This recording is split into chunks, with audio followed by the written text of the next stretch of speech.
Hey guys, it's Elena. Today I wanted to show you how I made this mixed media piece in Procreate on a dark background, and I experimented with adding bits of paper and stitching and paint and doodles, and I did all of this using my mixed media brush set for Procreate, and the purchase link for that is down in the description. So I just kind of wanted to take you along with me as I create this. So let's go ahead and get started. So I am creating a new canvas that is 10 by 8 inches at 300 dpi, and I will be working with my mixed media dark color palette that comes with the mixed media brush set. So I've gone to the layers panel and clicked the background layer and turned it black. So now I'm working with the mixed media brush set, and the link for that is in the description below. I wanted to start out with a couple of different kinds of paper. So I've chosen my old notebook paper brush from the mixed media set, and I've chosen a gray color. So I'm just going to add it over here in the corner, and I'll be adding a couple of different kinds of paper here, kind of like some bits of collage. So I'm just making a line of this. And as I go along, I will be using my Solidifier brush that comes with the mixed media set in order to make those a bit more solid. So I've tapped that layer, tapped select, and now I'm going and choosing white. So I'm going up to my Texture Solidifier brush and just using that a couple of times on that paper layer to make it look a bit more solid. So I will add a new layer now, and going and choosing another neutral color. I will choose another paper brush, and that's the same one, actually, the old notebook paper. So now I'm going to make a contrasting piece of paper down here that overlaps, and doing the same thing, tap, select, and going to Texture Solidifier, choosing white, and then making that paper a bit more solid. So using this Texture Solidifier is just a way to make these layers more solid so that they can overlap. So I've added a new layer again, same process. I've chosen my craft paper brush, and I've still got that brown color chosen, and I'm adding another layer of paper and tapping that one, going to select and then choosing white again, going to the Texture Solidifier. I'm just making that one solid as well. So I'm going back up to my layers panel and taking that layer I just made and moving it below one of the other papers, and then I'm just moving it around a bit, rotating it just to see how I like it.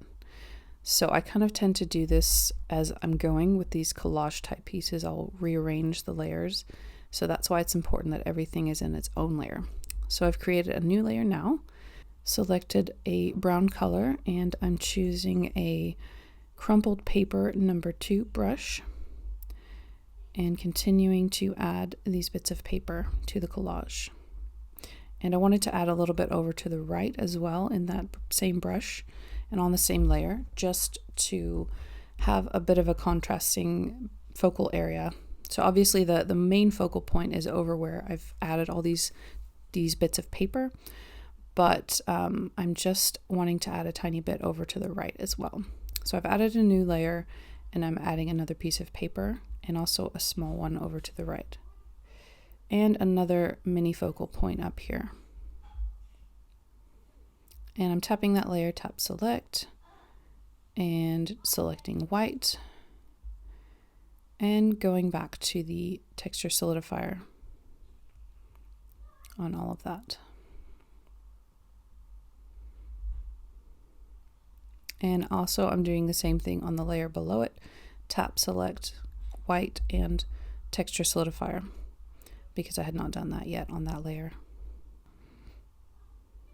So now I'm adding a new layer, and we're moving on to a new part of the piece now that we've got all of our paper done. I'm selecting the dry gesso brush, and I'm using kind of a light, almost whitish gray color.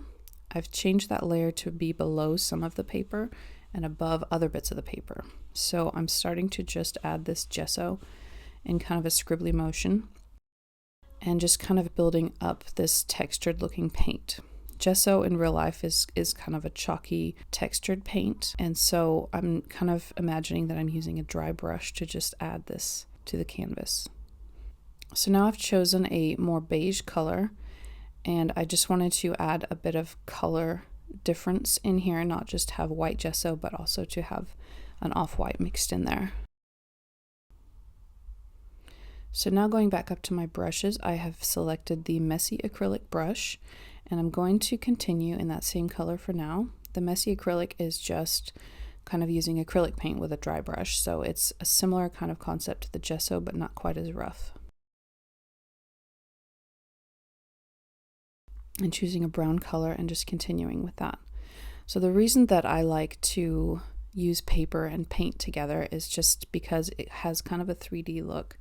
It's kind of like building a sculpture with different areas of texture, different kinds of texture, and you can really play with what you want it to look like. So I'm just continuing with a grayish beige color.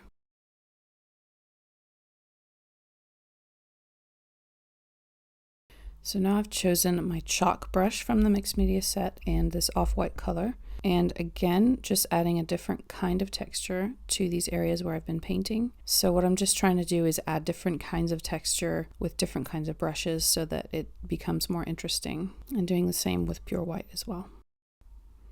And also choosing a darker gray color to add a bit more shadows to these chalky areas.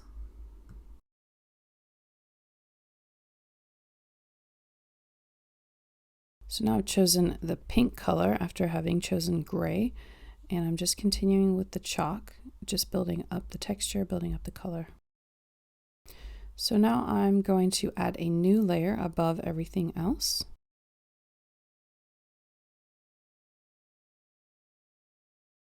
And I wanted to start adding some stitching in this new layer. So I've selected a dark color and I'm adding a little bit of stitching along the edges of some of these papers.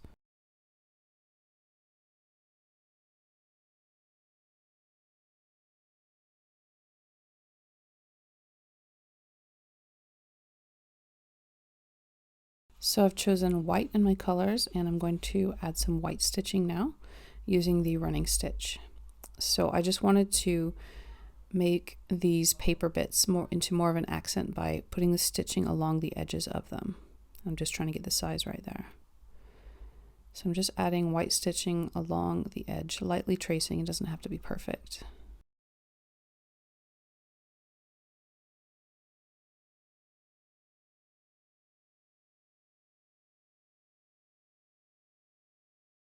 So now I've selected a messy multi-stitch brush and I'm adding that along the paper as well. And I wanted to try it in a couple different colors, so I'm choosing first white and then pink. And I'm also adding it in green.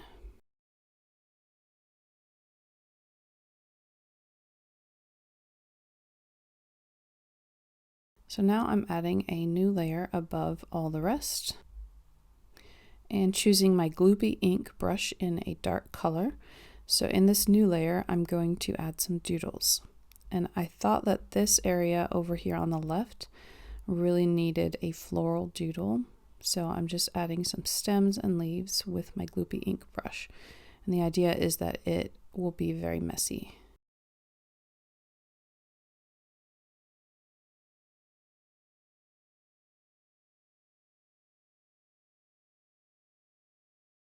And over in my secondary focal point, I'm just adding another doodle here as well.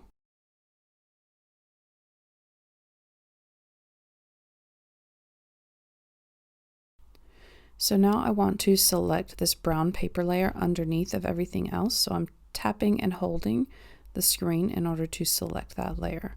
So I'm tapping that layer again and tapping select so that only that paper is selected. And I'm choosing white. And I am moving on to my ephemera stamps folder, which also comes with the mixed media brush set. So I wanted to add a little bit of writing onto that piece of paper to make it a bit more interesting. So I'm just kind of scrolling through and looking for script, and I've chosen script number 13, which is one of the stamps, and just tap that right on there. And I'm just changing the size a bit so that I can get it just right. And I'm happy with that. So having done that, I'm adding a new layer on top of everything else, and I wanted to add another stamp. So I've selected a pink color, and I wanted it to be a floral stamp. So I'm just kind of looking through the floral stamps, selecting flower number 15, and I changed my pink a little bit there. And so I'm tilting my pen so that it's pointing up and stamp that in there. So I've moved that stamp layer down below some of the other layers, and I'm just rearranging it to a place where I'm happy by using the arrow icon in the top. So I'm just trying it in different areas, kind of looking where it would be best. So now I'm adding a new layer above everything else again, and selecting a beige color, going back to the mixed media brush set, and going to dot line number 1, and actually switched back to a grayish color there. So I'm again tracing along the edge of these areas of texture that I've created. And I don't want to go too crazy with this dotted line, but I just wanted to add it as a small accent. So now I wanted to make a splatter. So I've selected my dense splatter brush and a green color, and I'm just adding a little bit of splatter. And I decided to move that layer down below the others, and I'm adding another splatter on the other side. And I felt like they were missing a bit of white, so I've gone back to white and chosen my sparse splatter brush, and I'm adding a bit more splatter on top of that. In mixed media, I often like to layer white on top of other colors. It just seems to give it more depth. So you'll see that I do that quite a lot. So I've gone back to the stamp layer, and I wanted to duplicate that just to make it a bit stronger. So I'm going to add a new layer and add a bit more white splatter in there. So I still have my sparse splatter brush selected, and I just wanted these to be on top of everything else, which is why I've added them to a new layer and not to the older splatter layer. And now I'm going back to my gesso layer where I had added all the paint, and I wanted to add a little bit more white over here in the corner because it was just looking very dark. I just wanted the floral doodle to stand out a little bit more by putting this white behind it.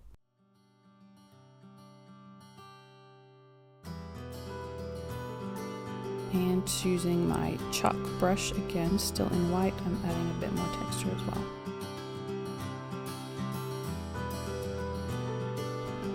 So that is my very messy little mixed media piece for today. I hope that you were able to get something out of this that you can take into your own art practice, and I hope that you enjoyed it, and thank you so much for watching, and I will see you next time.